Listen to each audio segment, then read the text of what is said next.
Now's the time to come to $1.25, $1.50 tree and get your seeds. It's time to get your seeds. Okay, so today I decided to do a video because every time I do a shorts, I end up going over and I have to edit a lot out. So hopefully you can see me, and give me a second. So I wanted to do this video about about Dollar Tree items. If you're new to gardening or if you're just on a budget, Dollar Tree is your go-to. I went in there the other day and found these 2-inch Jiffy pots. You can go ahead and start planting up your spring garden. You can put your soil in here, put your seedlings, and then when you're done with this pot, you can plant the whole thing into the ground. $1.50, maybe $1.25. And then I got the infamous plant clips that they have. I went on and I think I got about 3 packages of them. You know, you can use these when you put your, when the vegetables start growing and when you put them up on a trellis, this can help support like the vines from tomatoes, cucumbers, watermelon, etc. Now we're gonna move on to some of the seeds that I got from Dollar Tree. Now, they used to be 4 for $1, I believe, but now they are 3 for $1.50, which is still a good deal because I paid $2 for 1 package of these Fairy Morse seeds from Walmart.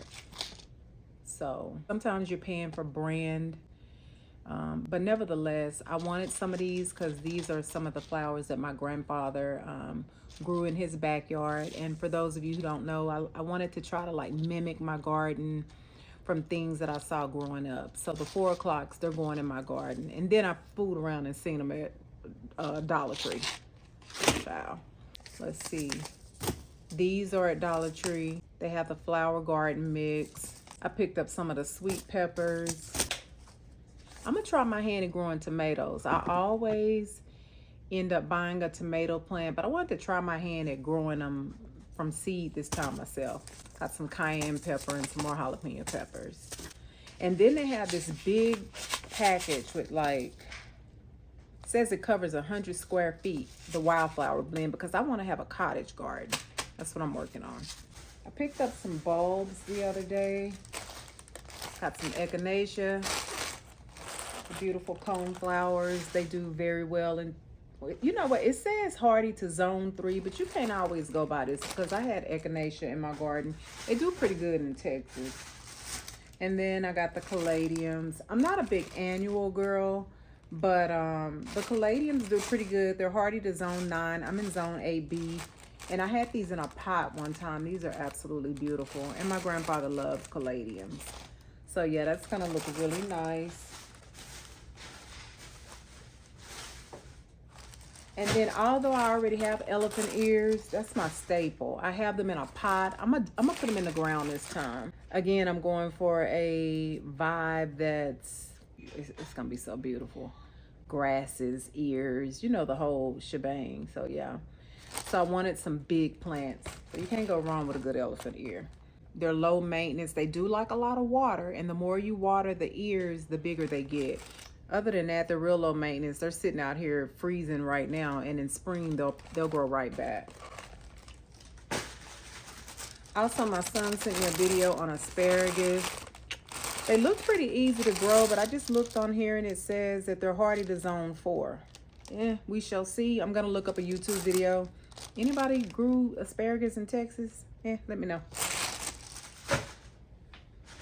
And then I picked these up the other day. Now, this is a little too pricey for me. You know I wanted these if I'm paying $6 for them, right? But they were so beautiful. And I've been trying to grow cannas. And it says hardy to zone 7. Any canna lily growers out here, let me know. Let me know. Because maybe I need to exchange them for a hardier variety. These are zone 7 too. But aren't they pretty? Yeah, and this has the purple foliage. No, not those. These have the purple foliage. Oh gosh, look how pretty that is. So we're gonna see. If not, they're going right back and I'm gonna have to get my money back. But that is all. Just, oh, one more thing. picked up the Pro Hex seed starting kit because I tried my hand at seed starting about 3 years ago. Epic fail, y'all. Epic fail. But I have a couple of new grow lights now, and I've kind of learned a few things, so I'm going to try my hand at it again.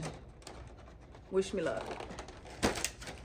I have a couple of variety of trays, and then for the old 99 centers, I don't know if y'all know about the 99-cent store, but I think she went belly up about 2 years ago. But before she did, I got some of these seed potting trays. So I'm gonna put a little bit of this, a little bit of that. I'm gonna put a little bit in a plastic bag with paper towel. That's how I'm gonna try to start my lavender.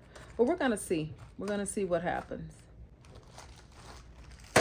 But anyway, I hope you all are staying warm. I hope that you are planting your fall garden. For those of you who didn't try to make it to work, if you're sitting at home, you could be planting your fall garden. I got a few books from the library a couple of weeks ago. One of them is planting a native Texas garden, so I'm getting some ideas about some flowers out of there.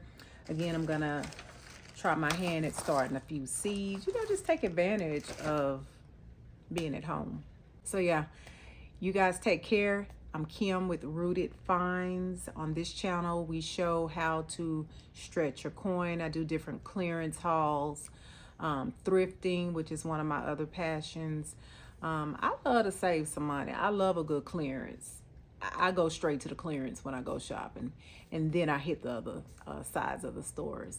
But anyway, if you like this type of content, please subscribe.